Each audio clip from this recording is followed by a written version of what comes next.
पाया रचला ठेवीदारांनी आणि पत्त्याचा बंगला बांधला सुरेश कुटे यांनी. पाया भक्कमच राहील, पण पत्त्याचा बंगला पडण्यासाठी 2 मिनिट पण लागणार नाही. फक्त तो पाडायचा आहे, मनातून पाडायचा आहे. या गोष्टीचा विचार पोलीस प्रशासन आणि सर्व ठेवीदारांनी एकत्र येऊन करणं एवढंच गरजेचं आहे. नमस्कार मित्रांनो, मी डॉक्टर लड्डा, लोकप्रश्नसह महाराष्ट्र न्यूज बुलेटिन मध्ये आपलं स्वागत.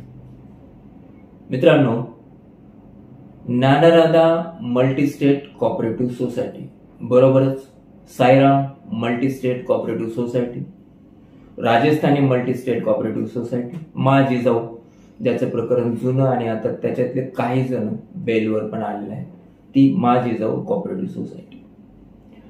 या कोऑपरेटिव्ह सोसायटीने म्हणजे ते नाही का सुनामीची लाट आली, अशा प्रकारची लाट बीडमध्ये आली.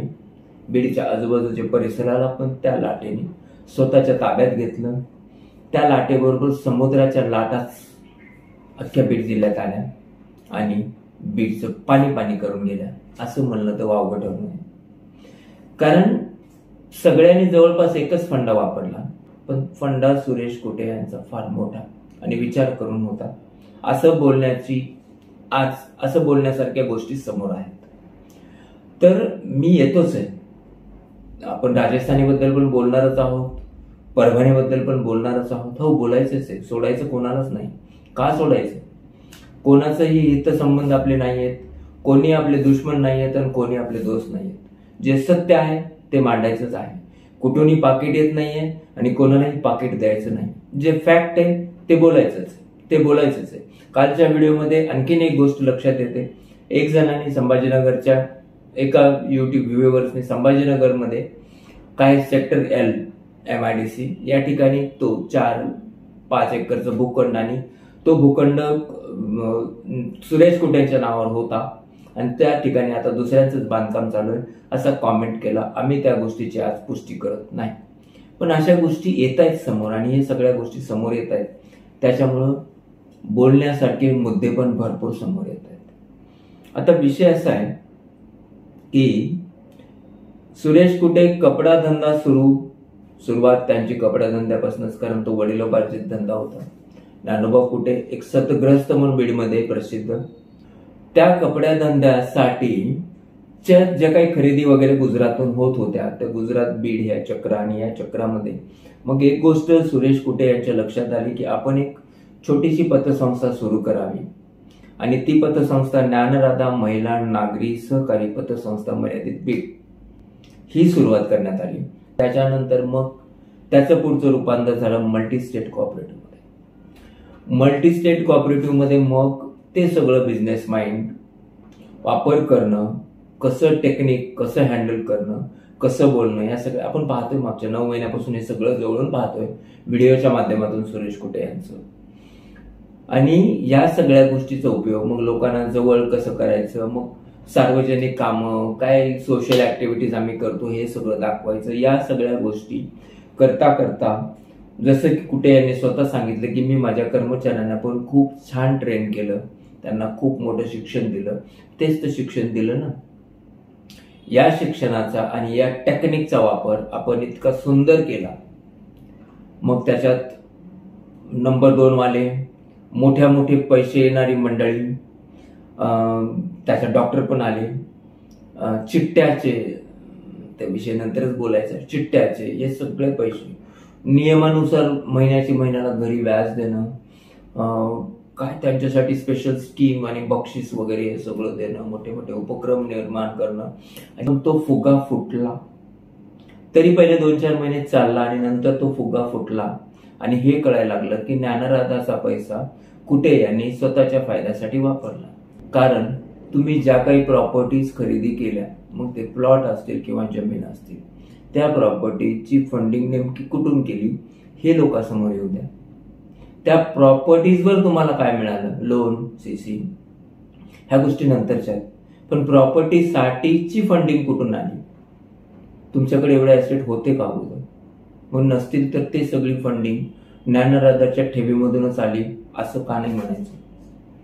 कारण तुमचं ते इंटरनॅशनल ते कोणते शर्मा आणि ते आरबीआयनेच अडवलं, आरबीआयच असं करते, आरबीआयच्या समोरच निदर्शनं करा. हे एक ठिकाणी 7-8 दिवसापूर्वी सोशल मीडियावर व्हायरल झालेला व्हिडिओ.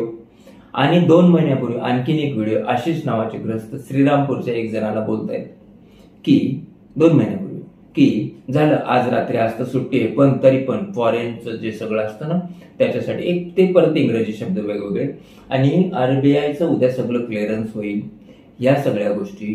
त्याच्यानंतर तो पैसा कोणाला येणार आहे, कुठे ग्रुपला ज्ञान राहताला त्याच्यातला किती वापरायचा, या सगळ्या गोष्टी, ह्या सगळ्या गोष्टी. त्याच्यानंतर 2000 कोटीच्या ठेवी आणि पुन्हा 2500 कोटीच्या वेगळ्या गोष्टी, म्हणजे कर्ज, म्हणजे 4500 कोटी, हे सगळ्या मोठ्या मोठ्या गोष्टी. तुम्ही पोलिसाच्या गाडीत ज्यावेळेस तुम्हाला पुण्याहून घेऊन आले त्यावेळेस तुम्ही पोलिसाच्या गाडीत बसताना पण हे म्हणताय की 2 घंट्यामध्ये पैसे येते. अहो किती आणि का खेळताय हे सगळं, का? मग तर 2 घंट्यात येणार होत्या, तर मग परत त्या गोष्टीत बेल अटक चुकीची याच्यासाठी एवढी मोठी वकिलांची टीम का? वकिलांनी पैसा घेतला नाही असं कुठेतरी मेसेज देण्याचा प्रयत्न होतोय. अहो कुठे साहेब, कसं शक्य हो, कसं शक्य? मग हे पैसे ठेवीदारांचे वापरण्यापेक्षा, आणि आता पुढे चालणारच नाही ते, काही शिवाजीनगर पुरतं थांबणार आहे का? किंवा माजलगावला नाही झालं हो मारे झाले असं होणार आहे का पुढं? हे पुढे चालणारच आहे. मग ह्या चालण्यासाठी म्हणजे 12, 28, 15, 17, 22 हे जे सगळी फिगर आहे वकिलांची, याच्यावर खर्च होणारच आहे ना. मग हा खर्च न करता वापरायचा होता ना ठेवीदारांचे पैसे परत देण्यासाठी. तिथं पण तीच टेक्निक आणि तीच पॉलिसी. ज्या पोलीस डिपार्टमेंटनी तुम्हाला 5-6 महिने तसं ठेवीदारांचं नुकसान होऊ नये असं म्हणून तुम्हाला 5-6 महिने थोडंसं मोकळं ठेवलं, त्या डिपार्टमेंटवरच तुम्ही बुमरँग झालात. ही एक पॉलिसी. जर डिपार्टमेंटवर तुम्ही बुमरँग होताय तर मग ठेवीदार कुठले कोण? त्यांच्यावर तर तुम्ही पहिल्या दिवशीपासूनच बुमरँग आहेत ना. आणि आता काय राहिलंय बुमरँग व्हायचं? हे सगळं होतंय ना, म्हणून हे बोलावं लागतंय की ते जे एक मल्टी स्टेट कोऑपरेटिव्ह, मी पुढच्या व्हिडिओमध्ये त्याच्याबद्दल सविस्तर, पुढच्या किंवा त्याच्या पुढच्या, कारण पुढचा व्हिडिओ मला राजस्थानीचं करायचा, त्याच्याबद्दल मी तुम्हाला सविस्तर सांगेन. हे जर होत असेल तर मग ठेवीदारांचे, बरं तुमच्या त्या एवढ्या मोठ्या गाड्या, जे मागच्या व्हिडिओमध्ये मी बोललो, वेगवेगळे इंग्रजी शब्द वापरून बोललो, कारण मला जे सीट मिळालं होतं ऑफिस, मायक्रोसॉफ्ट ऑफिसचं, त्या सीटमध्ये हे सगळेच नावं होते आणि मी म्हणलं हेच नावं मांडू. तर हे वेगवेगळ्या फर्म आहेत सुरेश कुटे यांच्या, लक्षात घेताय का? हे एक छोटंसं युनिट आहे. या छोट्याशा युनिटमध्ये कॉम्प्युटर आहे, कॉम्प्युटरची वेगळी फर्म, कीबोर्ड आहे, कीबोर्डची वेगळी फर्म. लक्षात येते तुम्हाला? आणि या वेगवेगळ्या फर्म आणि या वेगवेगळ्या फर्मला मिळालेले लोन, सीसी वगैरे या सगळ्या गोष्टी, आणि त्याच फर्मच्या नावाने घेतलेल्या गाड्या, म्हणजे बेस ठेवीदारांच्या पैशाचा, त्याच्यावर घेतलेल्या प्रॉपर्टी, त्या प्रॉपर्टीवर घेतलेलं करोडोचं कर्ज, आणि त्याच्यातून हे सगळं ते डोलारा ज्याला म्हणू ते सगळं उभारलेलं, आणि त्याची जी काही वाटचाल आहे ती आजपर्यंत आलेली. पण मला एक सांगा ना कुठे साहेब, की जय किसान काय? जय किसान अनसेक्युअर्ड लोन असं काही आहे का? किंवा त्याचा तपास काही होतोय का? कारण अनसेक्युअर्ड लोन आणि एवढं मोठं, पण ते शिर्डीच्या जवळ काही एकरमध्ये जी प्रॉपर्टी आहे त्या प्रॉपर्टीचं काय? ठीक आहे, बीडच्या तर प्रॉपर्टीज माहिती आहेत आम्हाला, कुठल्या कुठल्या रोडला आहेत, गिराम तरफ वगैरे या सगळ्या गोष्टी, मांजरसुंबा आहे सगळं, त्या पडळी रोडला, हे सगळं माहिती आहे. याचं काय? आहेत की आहेत ना अजून?